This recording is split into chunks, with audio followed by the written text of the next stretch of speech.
오늘은 특별히 피아노 소리가 아주 물 흐르듯 아주 구슬같이 너무 좋았습니다. 참 감사합니다. 좋은 찬양 주신 성가대원들께 감사하고 하나님의 크신 축복이 여러분들과 함께 하기를 축복합니다. 하나님이 우리와 함께 하십니다. 오늘 말씀의 제목은 마음을 지키는 은혜라는 제목으로 말씀을 증거할 때 이 말씀이 하나님이 주시는 말씀으로 여러분들의 마음이 지켜지기를 축복합니다. 마음을 지키는 은혜. 어느 날에 나이가 지긋한 한 형제가 저를 찾아와서 울먹이면서 말합니다. 나도 목사님, 내 마음을 어떻게 알 수가 없어요. 이러면 안 되는데 하면서도 막 분노가 솟구쳐서 야단치고요. 얼마간 잘 지내다가도 갑자기 속상한 마음이 들어서 한바탕 화를 내고 나면 또 후회가 되죠. 나도 내 마음을 어떻게 할 수 없으니 목사님 어떻게 하면 좋겠어요. 내 마음을 나도 어떻게 할 수 없어요. 형제를 위로하고 기도해 준 후에 그를 떠나보내면서 혼자 이런 생각을 했습니다. 마음 지키는 것도 큰 은혜구나. 마음 지켜지는 것도 은혜구나. 어디 그 형제뿐이겠습니까? 오늘도 많은 이들이 근심합니다. 두려워합니다. 분노합니다. 욕설합니다. 싸웁니다. 거짓말합니다. 도둑질합니다. 간음합니다. 향락에 도박에 빠집니다. 죽입니다. 자살합니다. 이러면 안 되는데 그러면서 여전히 그렇게 살고 있습니다. 왜입니까? 마음을 지키지 못해서. 이 마음을 지키지 못해서. 마음을 지키지 못해서 이러면 안 되는데 계속 그 짓을 하고 있습니다. 그렇습니다. 우리의 모든 말과 행동은 다 이 마음에서 나옵니다. 어떤 마음을 갖느냐? 거기서 내 말이 나옵니다. 거기서 내 행동이 나옵니다. 거기서 내 처신이 나옵니다. 결국 인생의 생사도 마음에 달려 있습니다. 인생의 승패도 마음에 달려 있습니다. 그래서 잠언 4장 23절에는 이렇게 말씀하십니다. 모든 지킬 만한 것 중에 다 같이 읽습니다. 더욱 내 마음을 지키라. 생명이 근원이 이에서 남이니라. 모든 지킬 만한 것 중에 더욱 내 뭘 지키라고요? 마음을 지켜라. 여기에 생명이 근원이 있다. 여기에 인생에 행복이 있다. 여기에 인생에 좋은 것들이 있다. 마음을 지켜라. 마음을 지켜야 행복합니다. 마음을 잘 지켜야 존중받습니다. 마음을 잘 지켜야 끝까지 승리하는 것입니다. 마음을 잘 지키는 은혜가 있기를 축복합니다. 오 성령이시여, 우리에게 평안으로 마음을 지키도록 십자가 은혜를 더하시옵소서. 이것이 저의 기도입니다. 여러분의 기도 되기를 바랍니다. 같이 기도해 보겠습니다. 오 성령이여, 우리에게 평안으로 마음을 지키도록 십자가 은혜를 더하소서. 죽는 날까지 마음 잘 지켜서 믿음으로 승리하는 우리 모두가 되기를 축복합니다. 요즘 제1차 기도여행 새벽 기도회 때 십계명으로 기도하기를 배웠습니다. 많은 은혜가 임했습니다. 십계명에 대해 루터는 이렇게 말합니다. 이것을 하나님께서 우리에게 주신 다른 어떤 가르침보다도 최고의 보화로 여기고 높여야 한다. 십계명은 그야말로 우리에게 주신 우리를 행복과 자유로 초대하시는 최고의 교훈입니다. 십계명 개요를 살펴보겠습니다. 1에서 4계명은 우리가 지난주에도 말씀드린 대로 하나님을 사랑하라는 것입니다. 5에서 10계명은 이웃을 사랑하라는 것입니다. 5에서 10계명까지를 우리 다시 한번 보시겠습니다. 여러분이 뒷부분을 말해 주시기 바랍니다. 제5는, 제6은, 제7은, 제8은, 제9는, 제10은. 가만히 보세요. 제5에서 9계명과 10계명은 뭔가 좀 다릅니다. 부모를 공경하라, 살인하지 말라, 간음하지 말라, 도둑질하지 말라, 거짓말하지 말라 하고 탐내지 말라 하고는 뭐가 좀 달라요. 무엇가 다를까요? 제5에서 9계명까지는 세상 법조문에도 있는, 세상 법에도 있는 것입니다. 그러나 제10계명 탐내지 말라는 세상의 법전에는 없는 조문입니다. 다시 말해서 제10계명은 실정법을 넘어서는 마음에 관한 것입니다. 마지막 제10계명에 와서는 하나님께서 실정법을 넘어서는 우리 마음속에 일어나는 죄악, 탐심을 다루십니다. 결론처럼 탐심에 대해서 말씀하십니다. 이유가 무엇일까요? 이는 우리가 계명을 지키고 행복하게 살기 위해서는 반드시 마음을 지켜야 하기 때문입니다. 마음에 탐심이 있어서는 절대 계명을 지킬 수도 없을 뿐더러 행복하게 살 수도 없기 때문입니다. 마음을 지켜야 합니다. 보네포 목사의 유명한 말이 있습니다. 제가 몇 번 소개한 것 같습니다. 오네곳 포곳입니다. 오네곳 포곳. 하나님 없이 하나님 앞에서. 무슨 뜻일까요? 이 세상은 마치 하나님 없는 세상과 같습니다. 하나님 없는 세상과 같은 어둠의 세상입니다. 그럼에도 우리는 하나님 앞에서, 크리스찬은 하나님 앞에서 살아야 한다는 것입니다. 왜일까요? 하나님께서 내 속마음부터 온 세상을 감찰하시기 때문입니다. 역대하 16장 9절입니다. 여호와의 눈은 온 땅을 두루 감찰하시사 전심으로 자기에게 향하는 자들을 위하여 능력을 베푸시나니. 하나님은 감찰하시는 하나님, 깊은 것까지 다 들여다보시는 하나님, 온 세상을 두루 감찰하시는 하나님. 그래서 하나님 앞에서는 쇼가 통하지 않습니다. 하나님께서는 사울을 보시고 사무엘에게 말씀하십니다. 그의 용모와 신장을 보지 말라. 나는 이미 그를 버렸느니라. 그가 잘났다, 그가 멋지다, 그가 크다, 그가 대단하다. 그러나 나는 이미 버렸느니라. 사람은, 그래서 유명한 말이 나옵니다. 사람은 외모를 보거니와 다같이요 나 여호와는 중심을 보시니라. 사람은 외모를 보거니와 나 여호와는 중심을 보시니라. 그렇습니다. 오늘도 하나님께서는 두루 감찰하고 계십니다. 저를 비롯하여 많은 이들이 주의 일을 한다고 합니다. 새벽 기도부터 시작합니다. 복음을 전합니다. 전도를 합니다. 봉사를 합니다. 교회를 세웁니다. 건축을 합니다. 선교사역을, 우리 선교사님처럼 선교사역을 합니다. 대단한 업적을 남깁니다. 많은 사람들이 따릅니다. 대단하다고 합니다. 칭송을 합니다. 그런데 속마음을 감찰하시고 중심을 보시는 하나님께서는 이렇게 말씀하실 수 있습니다. 불법을 행하는 자야, 물러가라. 내가 너를 도무지 알지 못하노라. 이렇게 말씀하실 수 있습니다. 그런데 다른 한편 선을 행하고도 고난을 받습니다. 아무도 알아주지 않습니다. 선을 행하고 너무나 많은 고난 속에 있습니다. 그럼에도 묵묵히 기도와 믿음으로 자신의 소임을 감당하는 이들이 있습니다. 이들에게는 하나님께서 이렇게 말씀하십니다. 사랑하는 자야, 내가 너를 안다. 작은 일에 충성한 자야, 내가 큰 것으로 갚아준다. 그렇습니다. 하나님 앞에서는 쇼가 통하지 않습니다. 중심을 살피시는 하나님이시기 때문입니다. 그래서 두렵습니다. 반면 위로가 되고 용기가 됩니다. 부활의 주님께서 오늘도 우리 각자에게 오셔서 지금 말씀하십니다. 내가 너를 안다. 내가 너를 안다. 내가 너를 안다.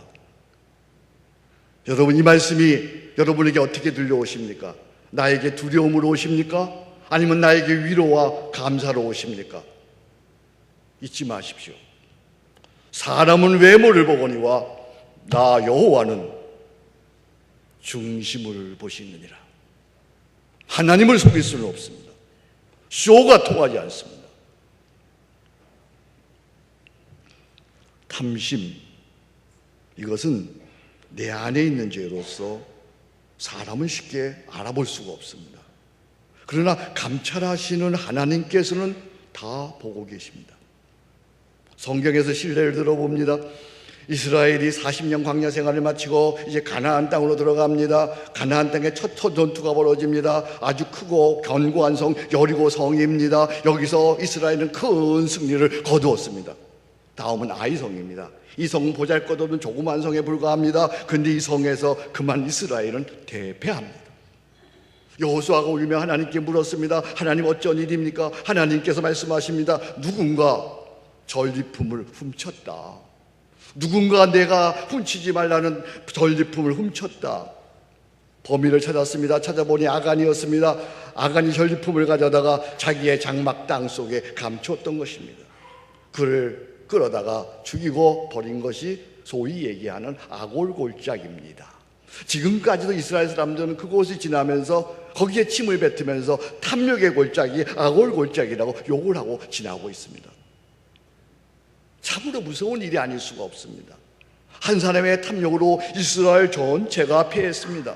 왜일까요? 한 사람의 탐심이 있는데 이스라엘 전체가 패했습니다. 왜일까요?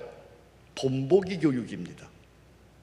탐심은 공동체를 멸망으로 이끄는 것이니 오고 가는 세대의 탐심으로 인해 그 공동체가 순전한 공동체로 유지되도록 하나님께서 본보기로 보여주시는 거예요. 이후에 초대교회 공동체에서는 아나니아 삽비라가 탐심으로 인해 거짓말을 했다가 본보기로 하나님께서 직결 심판을 하셨습니다. 탐심으로부터 교회 공동체를 지켜 모든 세대 오고 가는 모든 교회 공동체, 순결한 공동체, 정직한 교회 공동체의 샘플을 보여주시고자 함입니다. 그래서 주님은 말씀하십니다. 삼가 탐심을 물리쳐라. 삼가 탐심을 물리쳐라. 탐심, 이것은 가장 무서운 죄입니다. 탐심은 죄의 근원입니다. 이 탐심은 죄의 시작입니다. 탐심은 죄의 마지막입니다. 결국 누구나 탐심으로 망하는 겁니다. 한때 역사에 쓰임받은 사람들 중 망한 사람들 보세요. 다 탐심으로 망했습니다. 나폴레옹 보세요. 잘 나갔습니다. 탐심으로 망했습니다.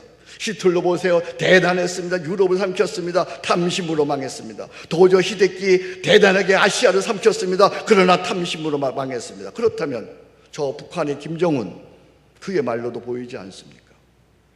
탐심은 결국은 망하게 하는 것입니다. 이 탐심이 내 안에 있으면 제일 먼저 하나님이 안 보입니다. 하나님이 안 보이니까 하나님 무서운 줄 모르고 막 행동하는 겁니다.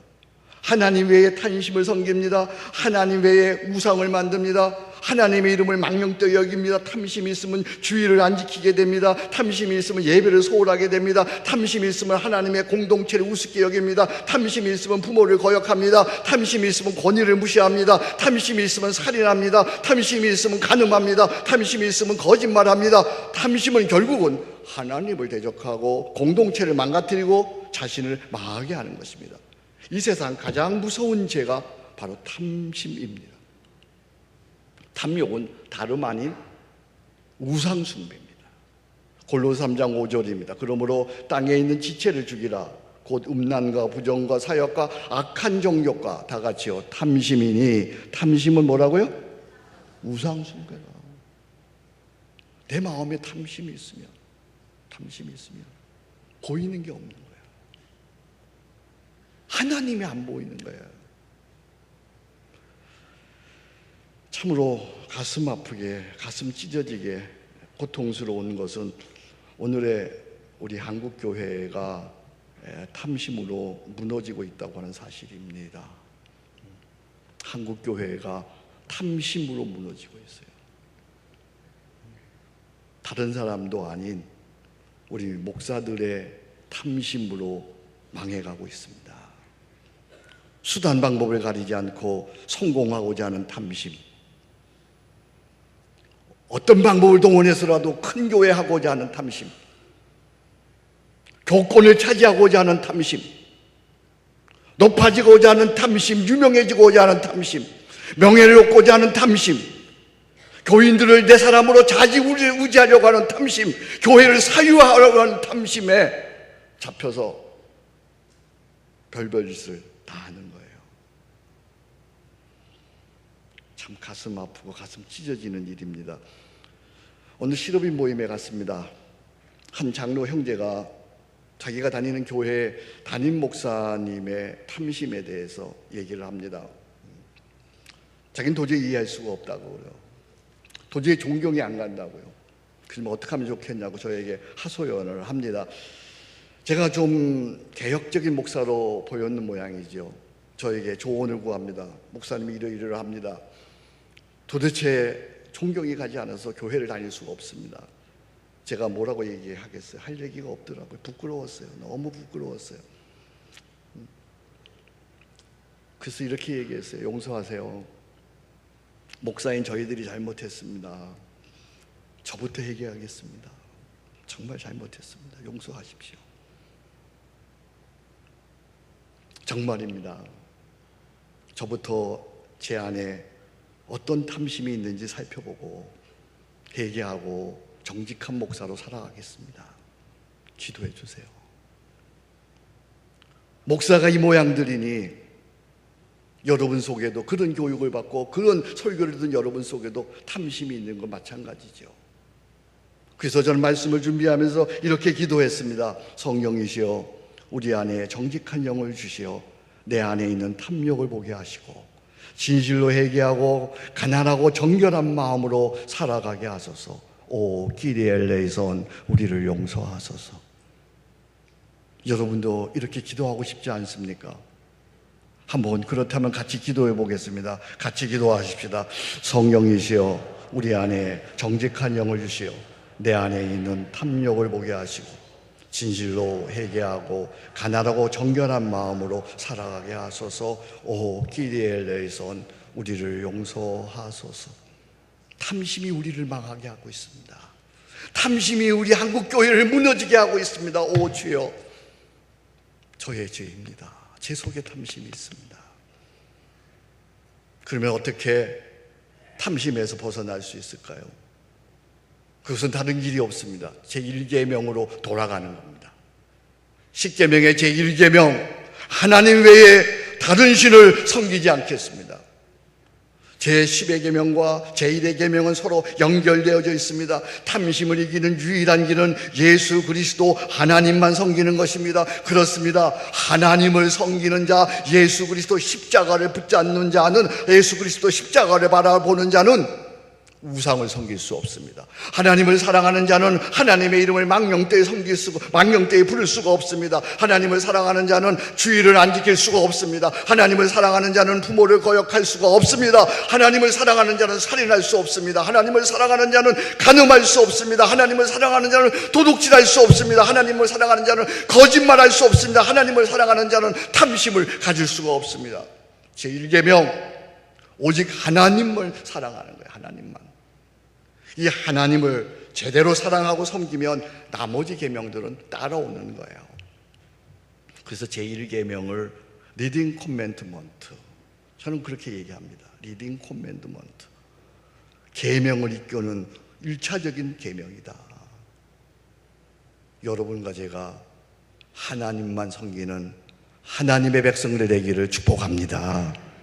하나님만 더 간절하게 섬기는, 십자가만 바라보는 여러분과 제가 되기를 주의 이름으로 축복합니다. 그러면 묻습니다. 예수는 누구십니까?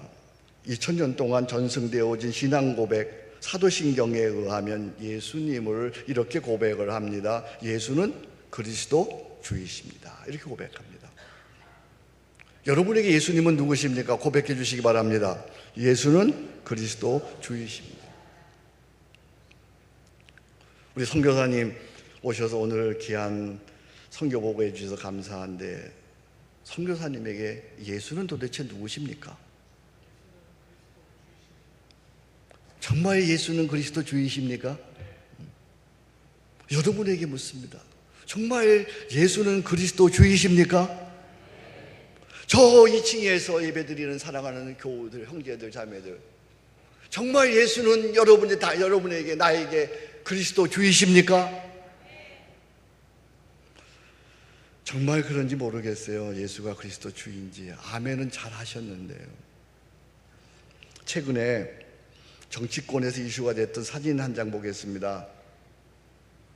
무슨 사진입니까?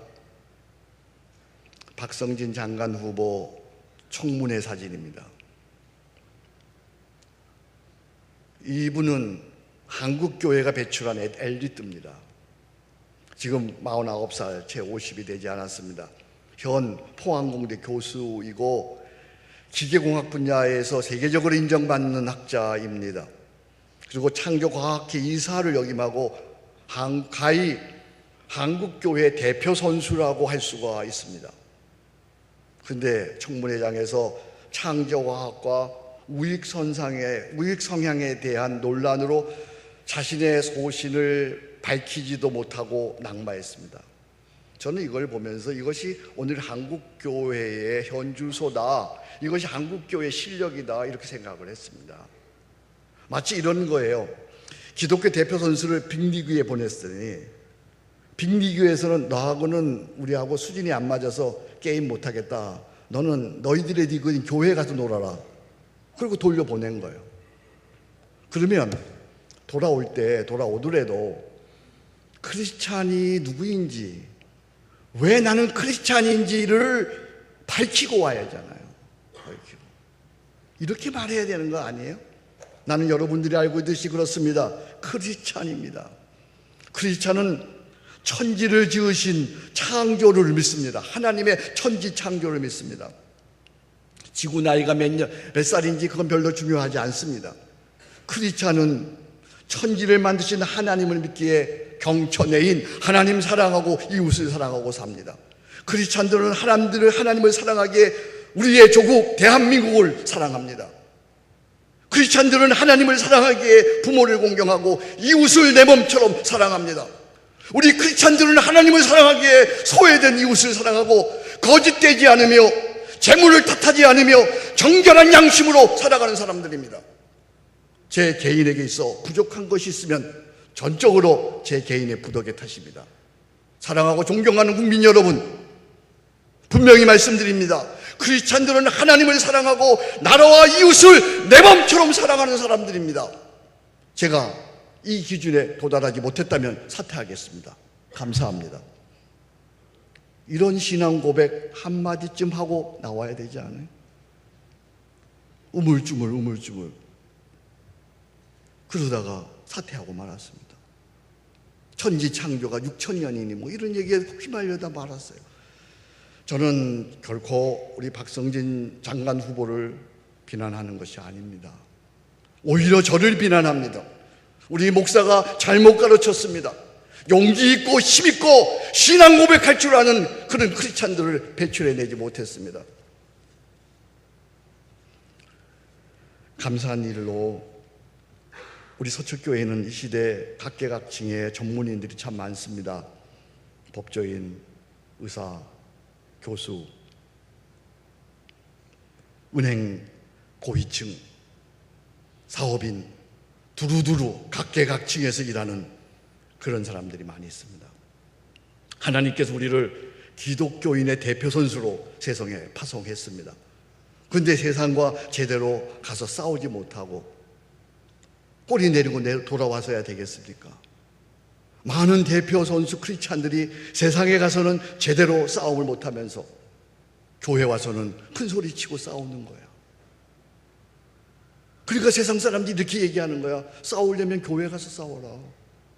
왜 여기 와서 싸우냐? 이게 한국교회 현실이에요. 한국교회 현실. 가슴을 치고 통곡할 일 아닙니까? 아닙니다. 교회에서는 우리 서로 뜨겁게 사랑해야 합니다. 서로 위로하고 격려하고 서로 붙들어 주어야 합니다. 교회에서 뜨거운 사랑을 받고 하나님의 사랑을 받고 형제자매의 사랑을 받고 그 사랑의 힘으로 세상에 가서 당당하게 불의와 싸우고 죄와 싸워야 하는 것이죠. 무엇에든지 참되고 무엇에든지 경건하고 무엇에든지 오르며 무엇에든지 사랑받을 만하며 무엇에든지 칭찬받을 만한 그런 이웃사랑을 실천해야 하는 것 아닙니까? 마음에 결기를 품고, 그러나 태도는 온유와 겸손함으로 옷입고 이웃을 사랑하는 우리 모두가 되어야 할 것입니다. 이를 베드로 사도는 이렇게 설명을 합니다. 참 귀한 말씀입니다. 베드로전서 3장 15절입니다. 다 같이 읽어보겠습니다. 너희 마음에 그리스도를 주로 삼아 거룩하게 하고 너희 속에 있는 소망에 관한 이유를 묻는 자에게는 대답할 것을 항상 준비하되 온유와 두려움으로 하고, 너희 마음에 그리스도를 주로 삼아 거룩하게 하고 구별된 삶을 살고, 어려움과 고난과 역경과 환난이 오고 유혹이 올지라도 그리스도인답게 살고, 그래서 세상 사람들이 마음속에 의문이 일어납니다. 도대체 저 사람이 저렇게 사랑하고 저렇게 겸손히 저렇게 온유로 저렇게 정직하게 사는 이유가 무엇이냐, 이렇게 묻고 싶은 마음이 생기는 거예요. 너희 속에 있는 소망에 관한 이유를 묻는 자에게 대답할 것을 뭐라고 그랬어요? 항상 준비하되 온유와 두려움으로 하고.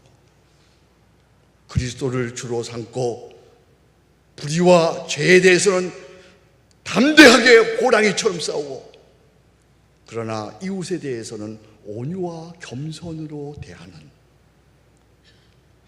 정말 이 시대에 뜻 있는, 의식이 있는 담대한 크리스찬들이 배출되는 우리 서초교회가 되기를 주의 이름으로 축복합니다. 이제 우리 이 시간 다 같이 다음의 기도문으로, 제가 오늘 말씀을 준비하면서 이 기도문을 썼습니다. 이렇게 살아갔으면 좋겠다라고 하는 마음으로 기도했습니다. 우리 함께 같이 기도하겠습니다. 같이 기도합니다. 하나님 아버지, 주께서 무엇 아홉을 지키라고 하셨건만 지키지 못하고 온갖 탐심에 빠져있는 이 죄인 끼리엘레에서 온 주여 용서하여 주소서. 우리의 속마음까지 감찰하시는 성령이시여, 내 안에 어떤 탐심이 있는지 보게 하시어 정직하게 자백하고 돌이키게 하소서. 이제 마음에 그리스도를 주로 삼았으니 죄와 불의에 대해서는 담대히 싸우게 하시고 이웃에 대해서는 온유와 겸손으로 섬기게 하시어 왕같은 제사장 거룩한 나라로 세워지게 하소서. 나와 내 집은 오직 하나님만 섬기겠습니다. 눈으로 다시 한번 마음속으로 읽으시기 바랍니다. 읽으면서 기도하시기 바랍니다. 이제 이 기도문을 가슴에 품고 우리 하나님 앞에 우리의 신앙을 고백하겠습니다.